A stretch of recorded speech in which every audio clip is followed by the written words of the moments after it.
States in 1974 as a graduate student to study electrical engineering.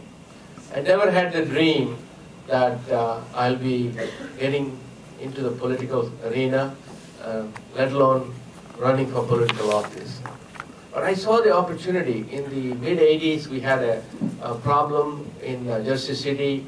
There was a gang called Dart Busters, who were beating up Indian doctors and others because they wear a dart, which is our tilak we wear. And we worked very hard as a community with the then State Senator Robert Menendez, now he's U.S. Senator, and Governor Jim Florio, to come up with the first landmark legislation about regarding the hate crimes and bias. And so we were able to successfully get that thing done and passed in late 90s. So that is the most important thing. When you look at some issue, you have to get involved. A lot of times people say, what is leadership? The way I look at leadership is that every one of us has an opportunity to exercise leadership.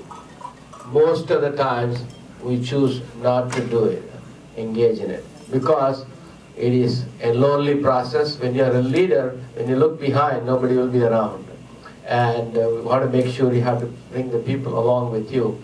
Second thing, it is also, you are moving away from the norm, and that requires courage and also comes along with a great risk. And so that's why don't worry about who the leaders are, and each and every one of us in our neighborhoods, in our communities, we can make a difference. You can volunteer to help out the food bank, you can volunteer to help out the soup kitchens, you can work with the school systems to improve the school systems, or work with the hospitals to help the healthcare systems. We have opportunities there. And one of the things as immigrants in the United States, in 1974 I came, and one of the things I decided is, look, this country has given a lot to me. I have to give it back. How do I give it back? Started with coaching soccer, Little League, and getting involved in various local community issues. And automatically opportunities came along. And no opportunity is too small. My first job in the Democratic organization, Democratic Club of in Franklin Township, was recording clerk. Everybody hates writing meeting minutes. Recording clerk writes meeting minutes, goes home and types up meeting minutes and presents it at the next meeting. Because that's the only position was available, they said, oh, give it to Pandra, because he has a computer and he will type it up and bring it back. And I took that. That opened up, because I got to know the people. I was able to get involved in various campaigns. And the following year, there's an opportunity to become chairman of the Democratic Party in Franklin Township. And I got it, not because I wanted it, because nobody else wanted it. Because the Democratic Party was losing in Franklin Township for the past 12 years, and so there was 8-1 Republicans in the township, and they made me the chairman in absentia. All right, but I was not afraid. I said, okay, let me see. I'm an engineer. I can think. Let me figure out what is the reason, and then I came up with the strategy. In a three-year plan, we turned it around from 8-1 Republicans to 8-1 Democrats. That's why I say no opportunity is too small. And then, it goes on. We can talk about that in the political empowerment session in the afternoon. And another important thing I want to stress on you is that I tell people, I speak at Tea Party groups, I speak at Republican organizations, I'm not afraid of anything, I just speak. I tell them, look, you cannot do anything about my name. I'm very proud of my name, Upendra Chivukula. It was given to me by my parents, and it's my family name. I hold it in very, very high esteem. So don't ask me to anglicize it or whatever, size it. I don't want to do that. I want to continue this thing. When you want to sell me a car, you say my name beautifully.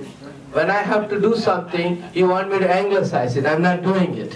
So I think we have to be proud of our heritage, and that is very important. But of course, you can, figure out a way how to adapt to the conditions around you. So that is, we're going to talk a little bit about that little later on this afternoon. But it gives me great, distinct pleasure to welcome my speaker, Sheila Oliver, and I'm just going to introduce her, say a few words about her.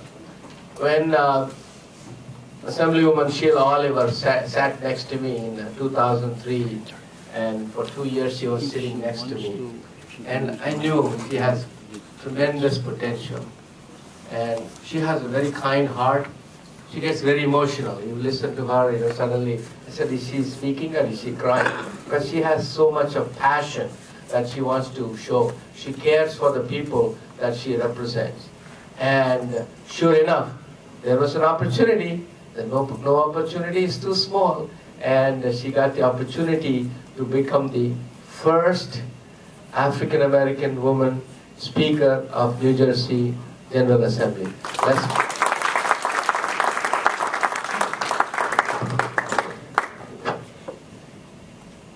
I think I'll introduce her and we'll do the lighting, right? That'll be good this way, because we are running late, so we want to be efficient. She is also the first Speaker of the House who has led a delegation to the New York Indian Consulate, and during the Republic Day celebrations, she took a whole bunch of legislators there to foster that friendship, to show that India is very important to the United States, India is very important to New Jersey, and you have one of your own. You should take pride in that, and she, in her remarks, she said that. Just quickly, she was elected to the General Assembly in the year 2003, and she was re-elected in 2005. Of course, she's been re-elected since then. And she served as the Deputy Speaker pro tempore, chaired the Human Services Committee, and served on the Higher Education and Labor Committees. She served as Assistant Majority Leader in 2006 and 2007 legislative session. She represents 34th Legislative District. We have 40 districts in New Jersey. 34 legislative districts, which in the Essex County area: Clifton, East Orange, Glenridge, Montclair, Woodland Park. And she has a number of legislations. She has co-sponsored the law creating the Department of Children and Families. At one time, we didn't have Department of Children and Families. One thing about Mahatma Gandhi said is that you can judge the character of a nation by how the nation takes care of its children. So I think having a Department of Children and Families was very important. She co-sponsored the legislation, also paid family leave, and also about wrongful death law. Number of legislations she has sponsored. And she graduated cum laude in 1974. I came to the United States the same year. She's much younger to me. With a bachelor's degree in sociology from Lincoln University in Pennsylvania, earned a Master of Science degree in Community Organization, Planning and Administration from Columbia University in 1976. And most of her career she's been a nonprofit administrator, specializing in program development, grantsmanship and training. And she's a former faculty member of several colleges, universities, and taught a course on nonprofit management at Rutgers Graduate School of Administration in Newark.